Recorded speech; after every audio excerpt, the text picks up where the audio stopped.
Hi, You Can Heal family. Here we go. Looking in the Old Testament book of Numbers. We're on chapter 9 today, and we're going to check it out. The titles of this chapter are The Passover is Celebrated and Guidance of the Cloud. So that sounds good. My name's Shena Major. I'm a life coach, and we're using the Bible to help us heal from unhealthy relationships and to learn to love ourselves on this channel. So if that sounds good to you, go ahead and subscribe and join the You Can Heal family and begin to see just how wonderful God really is. Now, why do I feel out of breath? That's interesting, right? Let me get some water. I'm in the car. I have just a few minutes here before Brent comes out from ballet. So I figure I'd get started reading. The Passover is celebrated, chapter 9.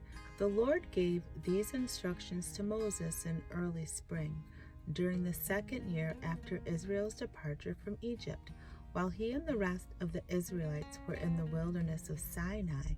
Tell the Israelites to celebrate the Passover at the proper time, at twilight, on the appointed day in early spring.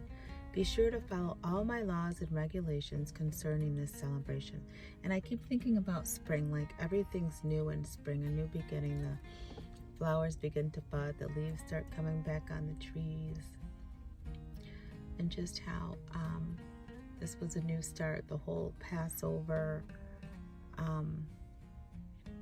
act, right, when the blood was on the doorpost, and how the Israelites were having a new opportunity to start over. Yeah, God gives us a new chance every day, actually, to start over. His mercies are new every morning. We get a chance. It's like spring every morning. I like that, right? A new opportunity. Verse 4 says, So Moses told the people to celebrate the Passover in the wilderness of Sinai as twilight fell on the appointed day. And they celebrated the festival there, just as the Lord had commanded Moses. But some of the men had been ceremonially defiled by touching a dead person, so they could not offer their Passover lamb that day. So they came to Moses and Aaron that day and said, We have become ceremonially unclean by touching a dead person.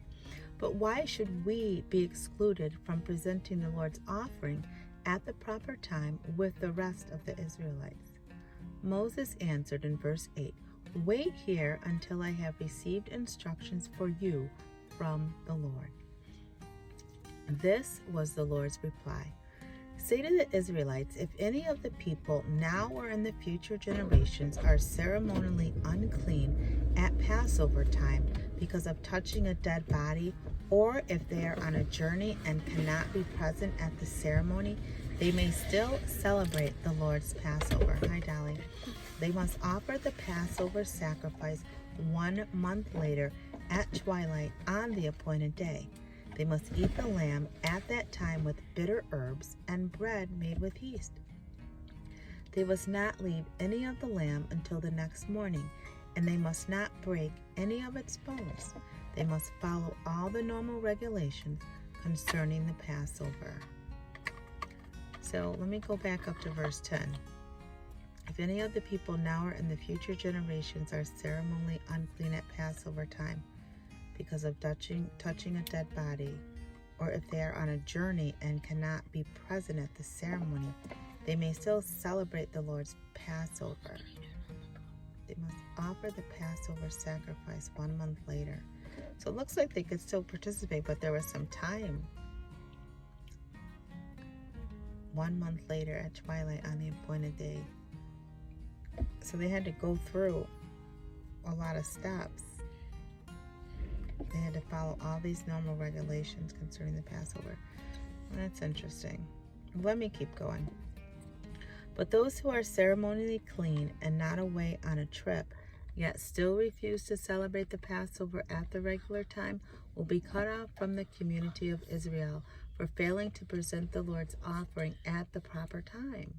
They will suffer the consequences of their guilt, and if foreigners living among you want to celebrate the Passover to the Lord, they must follow these same laws and regulations. The same laws apply both to you and to the foreigners living among you. That's interesting. Huh. All right, Bren's in the car. I'm going to finish reading this later and get her home to get some homework done, and I'll be back. All right, bye. Okay, You Can Heal family, we're back. Now, we are changing up the video. Before I was reading, because I was picking up Bren from ballet, and now everything's kind of settling down in my house. So I'm in my room reading, and I figured instead of just recording it, I would just be on the camera.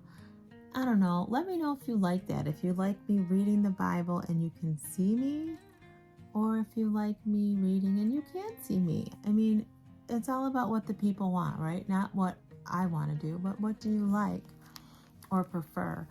And do you like the music with seeing me or without? I mean, I don't really know. I don't know. But when I left off, we were reading about the Passover, and I was looking around, and the Passover is a reminder of God's grace and how he set the Israelites free, as well as, God's grace in choosing them, and then let me just read it, okay, because I'm trying to remember, and I want to get this right. The Israelites were constantly reminded of God's grace in choosing them and his power in delivering them. So I think that's why when we left off, there were so many things that had to happen as far as, what's it called? Oh my gosh. How they had to offer the Passover sacrifice after a month. That was it. Because I remember I went back and reread that because it kind of stumped me. But I think the whole point is just remembering what God had did. What God had did? What God did. Oh my gosh. See, what God did for the Israelites. It was his grace and his power that got them through, right? That got them through that Red Sea.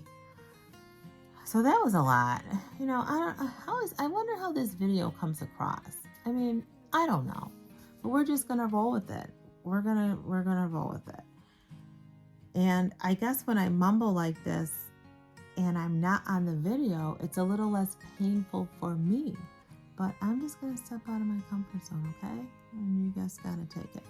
Now, after all that, I'm going to reach for my water and go for God. But I think the whole point I was trying to make is God's grace, that he chose the Israelites, and then the power and how he rescued them. And think about how God chose the Israelites, his chosen people, but then we're Gentiles and we're like grafted in, and how he chooses you and me too. That makes me smile because he's the vine and we're the branches. We're like his chosen, we're chosen, and it's kind of like we're adopted into the faith, and there's nothing that can pluck us out of his hand. So that's really good. Let's keep going. Verse 15, guidance of the cloud. The tabernacle was set up, and on that day the cloud covered it. Remember, they had to pack up the tabernacle and carry it. And oh no, is this battery going to die? Oh, jeez. Well, I hope this thing doesn't cut off. How they had to move the tabernacle. So it says the tabernacle was set up, and on that day the cloud covered it. Then from evening until morning, the cloud over the tabernacle appeared to be a pillar of fire. In the evening it was fire. This was the regular pattern. At night the cloud changed to the appearance of fire. When the cloud lifted from over the sacred tent, the people of Israel followed it. And whenever the cloud settled, now look, there's my word right in the Bible, settled, settle down.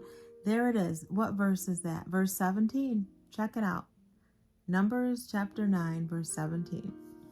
Wherever the cloud settled, the people of Israel camped. In this way, they traveled at the Lord's command and stopped wherever he told them to. Then they remained where they were as long as the cloud stayed over the tabernacle. And sometimes God does that. He's like, okay, you need to stop. You need to just settle down. You need to slow down. You need to park it where you are and just take that minute to reflect, right? We could take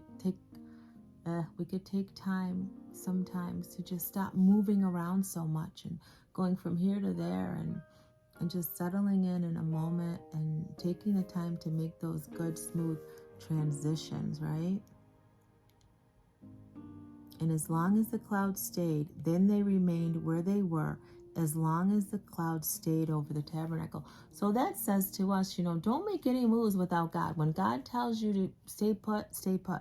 When he says don't sign that contract, when he says don't hook up with those people, don't do business with that. We need to learn how to hear the voice of God and allow that cloud, so to speak, to tell us when to stay put and when to move forward. Yeah, that's good. Verse 19 says, if the cloud remained over the tabernacle. Now look, the microphone is right down on the bed in front of me. Well, I hope it picked it up. I'm not starting over. If the cloud remained over the tabernacle for a long time, the Israelites stayed for a long time, just as the Lord commanded. Sometimes the cloud would stay over the tabernacle for only a few days, so the people would stay for only a few days. Then, at the Lord's command, they would break camp. See, at the Lord's command, when the Lord told them to move, they moved. And how many times do we jump ahead of the game plan, right? Let's not do that, Let's not do that. No, I just lost my place. So this is probably interesting to you guys because when I'm reading, this is exactly how my body's moving in my hands. So, that's just what I do. I don't know. This is awkward for me, okay? I'm out of my comfort zone. This is very strange because, see, it's not live. I'm recording it and this dot is taking over on that green dot up there. Oh, God, help me. Where was I? Then at the Lord's command, they would, sometimes the cloud would stay over the tabernacle for only a few days, so the people would stay for only a few days. Then at the Lord's command, they would break camp. Sometimes the cloud stayed only overnight and moved on the next morning. But day or night, when the cloud lifted, the people broke camp and followed.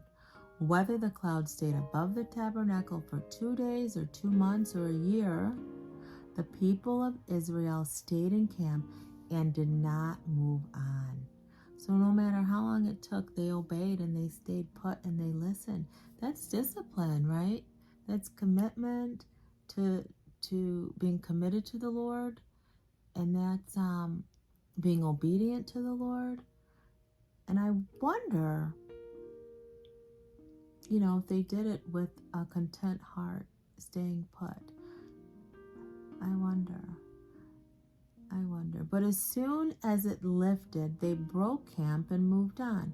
So they camped or traveled at the Lord's command, and they did whatever the Lord told them through Moses. So they must have trusted Moses, their leader. Don't follow after anybody you can't trust, right?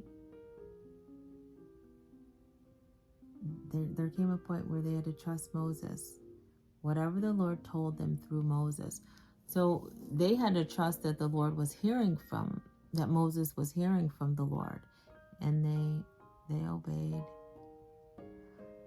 interesting little section about the clouds, the cloud by day and the pillar of fire by night.